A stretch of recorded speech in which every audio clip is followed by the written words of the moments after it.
Hello दोस्तों, तो स्वागत है आप सभी को हमारे चैनल पे।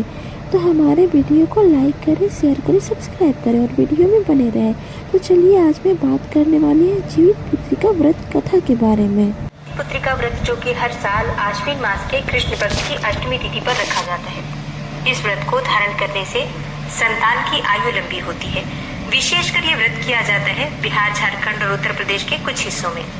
मान्यता है कि इस व्रत को धारण करने से पुत्रों को दीर्घायु होने का वरदान मिलता है। इसके साथ ही उनके जीवन में सुख समृद्धि की भी प्राप्ति होती है। और देखिए, पहले के समय की बात है ये कि जिनकी पुत्र संतति होती थी वही इस व्रत को धारण करते थे। लेकिन आज के समय में पुत्र और पुत्री में, बेटे और बेटी में कोई फर्क नहीं है। और इसलिए पुत्र हो या पुत्री हो, अगर आपके पास संतान है तो आप इस व्रत को धारण कर सकते हैं। तो आज की वीडियो में मैं आपसे बात करने वाली हूँ कि जीवित पुत्रिका व्रत साल 2023 में कब है, अष्टमी तिथि कब प्रारंभ हो रही है, कब समाप्त होगी।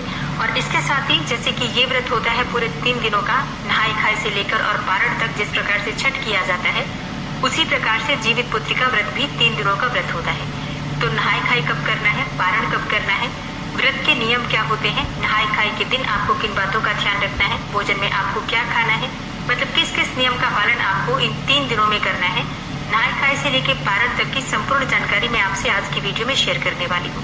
तो वीडियो को पूरा जरूर देखिए ताकि सारे नियम आप सही तरीके से समझकर इस व्रत को धारण कर सकें। और हाँ, अगर आपको वीडियो अच्छी लगे तो इसे लाइक भी जरूर कीजिए, क्योंकि आपके लाइक्स, आपके कमेंट्स मेरे लिए बहुत महत्वपूर्ण है।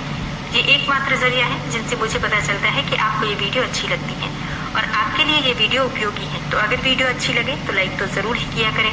इसके साथ ही कमेंट बॉक्स में माता रानी के नाम का जयकारा भी जरूर लगाएं। इससे आपको सकारात्मक ऊर्जा की प्राप्ति होती है। और अगर आपका कोई भी सुझाव हो, कोई भी प्रश्न हो या कोई भी विशेष वीडियो देखना चाहते हैं तो इसके लिए भी कमेंट बॉक्स में जरूर लिखें। और चैनल पर पहली बार आए हैं, अगर अभी तक आपने चैनल को सब्सक्राइब नहीं किया है तो आज की वीडियो अगर आपको अच्छी लगे तो चैनल को सब्सक्राइब करके बेल आइकन को जरूर प्रेस कर लीजिए। इससे ये होगा कि इस चैनल पर जो भी नई वीडियो अपलोड होंगी उनकी नोटिफिकेशन आपको सही समय पर प्राप्त होगी। तो बात करते हैं सबसे पहले कि अष्टमी तिथि कब प्रारंभ हो रही है, कब समाप्त हो रही है और व्रत हमें कब धारण करना है। तो देखिए, अष्टमी तिथि का प्रारंभ हो रहा है 6 अक्टूबर को सुबह 6:34 पर और अष्टमी तिथि समाप्त हो रही है 7 अक्टूबर को सुबह 8:08 पर। तो व्रत हम कब धारण करेंगे? देखिए, जीवित पुत्रिका का व्रत हमें धारण करना है 6 अक्टूबर यानी कि शुक्रवार के दिन, और 7 अक्टूबर को व्रत का पारण होगा और 5 अक्टूबर को नहाय खाए के नियम का पालन करेंगे। और नहाय खाए के दिन आपको क्या करना है, क्या नहीं करना है, चलिए जानते हैं।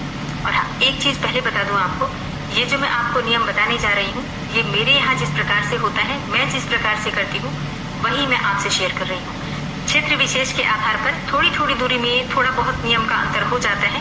बेसिक नियम एक ही होता है, लेकिन हाँ थोड़ा बहुत फर्क हो जाता है रीति रिवाजों में या फिर रहन सहन में। तो वो आप लोग देख लीजिएगा, जिस प्रकार से आपके यहाँ होता है उसी प्रकार से आपको करना चाहिए। बाकी मैं आपसे जो नियम शेयर कर रही हूँ, अगर ये आपसे मिल रहे हो तो आप लोग कमेंट बॉक्स में जरूर लिखिए। और आपके यहाँ इसमें से कौन सा नियम अलग होता है, क्या आपके यहाँ किया जाता है, क्या नहीं किया जाता है, ये भी आप लोग कमेंट बॉक्स में जरूर लिखें। तो जैसे कि 5 अक्टूबर को नहाय खाए का दिन है। नहाय खाए के दिन क्या किया जाता है, बालों से स्नान किया जाता है, मतलब बाल धोकर और शैम्पू करके स्नान कर लीजिए। इसके बाद शुद्ध और सात्विक भोजन ही करना है आपको, बिना लहसुन प्याज का भोजन करना चाहिए। इसके साथ एक और चीज का आपको ध्यान रखना है, मतलब ऐसा नहीं है कि भोजन में सिर्फ लहसुन प्याज ही नहीं डालना है, बल्कि गाजर भी नहीं खाते हैं, मूली भी नहीं खाते हैं, बैंगन, मसूर की दाल, ये सभी चीजें भी जब हम कोई भी व्रत करते हैं तो ये तामसिक चीजों में आती है, इनका सेवन नहीं करना चाहिए। एक और चीज, एक विशेष प्रकार की सब्जी होती है जिसे तोरई कहा जाता है, तरोई भी कहते हैं कई स्थानों पर, झींगा कहते हैं या फिर और भी अलग अलग नामों से जाना जाता है इस सब्जी को। सब लोग जानते हैं, जो लोग जीवित पुत्रिका व्रत करते हैं वो इस सब्जी के बारे में भी जानते हैं। जीवित पुत्रिका व्रत में इस सब्जी का बहुत महत्व होता है। इस सब्जी को खाकर ही व्रत का प्रारंभ किया जाता है। यही सब्जी अपने पितरों के निमित्त भी दी जाती है सुबह के समय, जो हम सर्गी में देते हैं।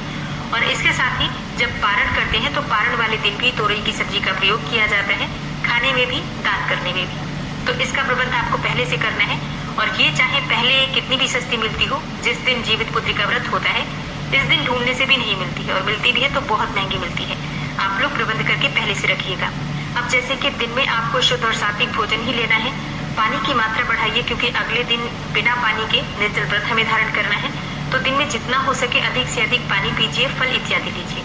और नहाय खाए के दिन शाम के समय कुछ मीठा घर में जरूर बनता है, कई स्थानों पर पुए बनते हैं, गुलगुले बनते हैं, और कई स्थानों पर पूड़ी कचौड़ी इत्यादि भी बनते हैं, पकौड़े भी बनते हैं। तो आपके यहाँ जो भी परंपरा हो उसके अनुसार से शाम के समय आप भोजन बना सकते हैं। तली हुई चीजें, बहुत अधिक मीठी चीजें आपको नहीं खाना है, आप बहुत थोड़ा सा रस्म करने के लिए लीजिए। बाकी सबके लिए बनाना आवश्यक होता है तो जरूर बना लीजिएगा। रात का भोजन आपके यहाँ जिस प्रकार से होता है, जिस नियम के अनुसार होता है वो कर लीजिए। हल्का भोजन लीजिएगा, पानी की मात्रा ज्यादा रखिएगा। ये मैं आपसे इसलिए कह रही हूँ क्योंकि अगले दिन जब आप व्रत करेंगे और तला हुआ भोजन खाकर व्रत करेंगे तो अगले दिन आपके लिए बहुत मुश्किल हो जाएगा इस व्रत का निर्वाह करना। क्योंकि देखिए, तीज के व्रत में हम 12 बजे के बाद भी पानी पी लेते हैं रात को। कई बार कई लोग पूजा करने के बाद भी जल ग्रहण कर लेते हैं, लेकिन जीवित पुत्रिका के व्रत में किसी भी प्रकार से जल का सेवन नहीं किया जाता। बिना जल के निर्जल ही रहा जाता है और 24 घंटे से भी ज्यादा समय बीत जाता है बिना जल के। इसलिए पानी का प्रयोग और शुद्ध और सात्विक भोजन का प्रयोग कीजिए। तला हुआ मीठा भोजन आपको नहीं लेना है, ज्यादा गरिष्ठ भोजन आपको नहीं लेना है, इस बात का ध्यान रखिए। और हाँ, नहाय खाए की रात्रि में एक और कार्य किया जाता है, जो हम अपने पितरों के लिए, चीलों सियारों के लिए कुछ भोजन रखते हैं। अपनी छत पर, अपनी बालकनी में रखा जाता है।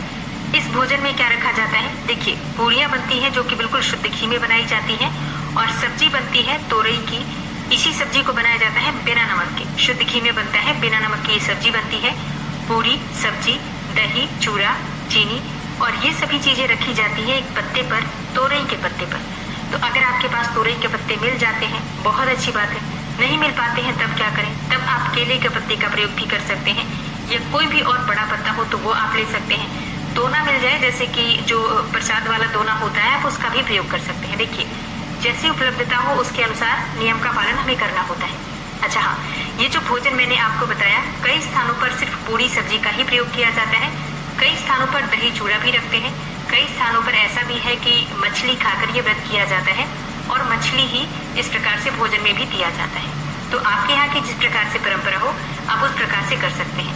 हमारे यहाँ पूरी, सब्जी, दही, चूड़ा, चीनी ये सारी चीजें एक एक पत्ते पर अलग अलग रखी जाती हैं, 5 पत्ते पर। जैसे कि एक गौ लक्ष्मी के लिए, एक चीलों के लिए, एक सियारों के लिए, एक पत्ते पर जीमूत वाहन के लिए और एक पत्ते पर अपनी सासू माँ के लिए। मतलब 5 पूरे होते हैं पत्ते, उन्हीं पर अलग अलग पत्तों पर सब पर भोजन एक ही रखा जाता है, एक ही प्रकार से। और ये पत्ते आप अपनी छत पर रख सकते हैं, या बालकनी में स्थान हो तो बालकनी में रख सकते हैं। घर से बाहर ही रखा जाता है, इसे कौवे या कोई भी पक्षी इत्यादि खा लेते हैं। और ये कार्य आपको कब करना है? देखिए, रात्रि में 2 बजे से 3 बजे के बीच में आप ये कार्य कर सकते हैं।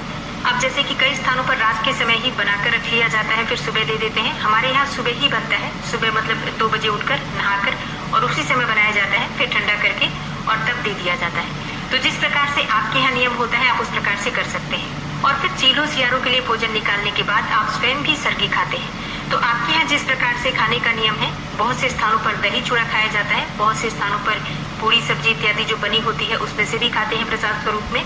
और इसके साथ ही कई स्थान ऐसे भी हैं जहाँ पर मछली खाकर ये व्रत किया जाता है। तो आपके यहाँ के जो नियम हो उसके अनुसार से आप ले सकते हैं। जो भी खाना होता है बहुत थोड़ा सा नियम करना होता है बस। और पानी पी सकते हैं, इसके बाद आप ग्लूकोन डी पी सकते हैं, नारियल पानी पी सकते हैं। मतलब ज्यादा से ज्यादा पानी लीजिए, पानी वाली चीजें लीजिए। इसके बाद आपको ब्रश जरूर करना है। देखिए, दांत साफ करना बहुत आवश्यक है। इसके बाद आप जैसे जो भी खाएंगे उसके बाद से ब्रश कर लीजिएगा ताकि दांत साफ हो जाए, दांतों में कोई भी अन्न वगैरह ना लगा रह जाए, इस बात का ध्यान रखिएगा। फिर हम अगले दिन व्रत करते हैं, स्नान करेंगे। स्नान करने के बाद अपने व्रत का संकल्प लेते हैं मानसिक रूप से कि आज हमारा जीवित पुत्रिका का व्रत है। भगवान से प्रार्थना करते हैं कि हे श्री हरि विष्णु, हे जीमूत वाहन, हमारे व्रत को निर्विघ्न पूर्ण करने में हमारी मदद करें। इसके बाद दिन में जैसे कि आप व्रत ही रहते हैं और फिर शाम के समय जीमूत वाहन की पूजा होती है। कई स्थानों पर नदी के किनारे जाकर पूजा की जाती है जहाँ पर सुविधा हो। देखिए, गाँव में इस प्रकार की सुविधा बन जाती है, तालाब के किनारे, नदी के किनारे जाकर पूजा करते हैं। अब शहरों में ऐसी व्यवस्था नहीं है, फ्लैट्स में रहते हैं सब लोग, फिर अपने अपने घर में ही पूजा हो पाती है। तो शाम के समय फिर से स्नान करने के बाद साफ स्वच्छ वस्त्र धारण करके और जीमूत वाहन भगवान की पूजा होती है। अब देखिए, इस व्रत में ऐसा कोई नियम नहीं है कि हम नए वस्त्र धारण करें, क्योंकि ये व्रत आता है पितृपक्ष में और पितृपक्ष में नए वस्त्र नहीं पहने जाते हैं। पहले के धुले हुए पुराने वस्त्र ही पहने जाते हैं। लेकिन अगर आपके यहाँ नए वस्त्र पहने जाते हैं, जैसे कि कई स्थानों पर नियम अलग है, तो अगर आपके यहाँ पहने जाते हो तो बिल्कुल आप धारण कर सकते हैं। और फिर अगले दिन इस व्रत का पारण किया जाता है। पारण करने से पहले दान निकाला जाता है। दान में आप सीधा निकालते हैं।